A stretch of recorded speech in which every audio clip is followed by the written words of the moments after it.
అంతర్జాతీయ టీ20 క్రికెట్లో భారత జట్టు తన విధ్వంసకర బ్యాటింగ్తో సరికొత్త చరిత్ర సృష్టించింది. జింబాబ్వేతో శనివారం హరారేలో జరిగిన రెండో టీ20 మ్యాచ్లో నిర్ణీత 20 ఓవర్లలో 5 వికెట్ల నష్టానికి 219 పరుగులు రాబట్టింది.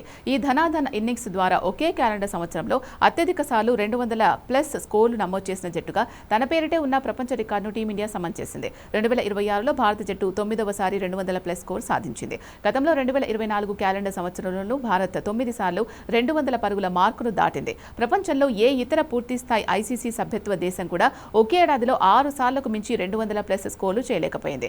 ఈ ఘనత పొట్టి ఫార్మాట్లో భారత బ్యాటింగ్ విభాగానికి ఉన్న ఆధిపత్యాన్ని స్పష్టంగా తెలియజేస్తోంది.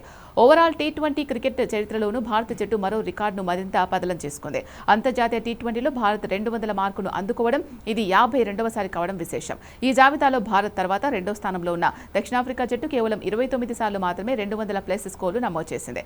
భారత్కు ఇతర ప్రపంచ దేశాలకు మధ్య ఉన్న భారీ వ్యత్యాసానికి ఈ గణాంకాలే నిదర్శనంగా నిలుస్తున్నాయి. జింబాబ్వేతో రెండో టీ20లో భారత్ 90 రన్స్ తేడాతో గెలిచింది. బ్యాటింగ్, బౌలింగ్ విభాగాల్లో ఆటగాళ్లు సమిష్టిగా రాణించి భారీ విజయాన్ని అందించారు. జింబాబ్వేను 129 పరుగులకి ఆల్అౌట్ చేశారు.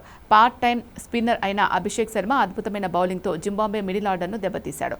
అతను కేవలం 17 పరుగులిచ్చి 3 వికెట్లు పడగొట్టాడు. భారత బౌలర్లు క్రమం తప్పకుండా వికెట్లు తీస్తూ ప్రత్యర్థిపై ఒత్తిడి పెంచారు. అరంగేట్రం చేసిన యష్ ఠాకూర్ 2 వికెట్లు, ప్రిన్స్ యాదవ్ 2 వికెట్లు తీసి రాణించగా రవి బిష్నోయ్, శివం దుబే తలో వికెట్ పడగొట్టారు. జింబాబ్వే కెప్టెన్ సికిందర్ రజాను డకౌట్ చేయడం ఆ జట్టును కోలుకోలేని దెబ్బతీసింది.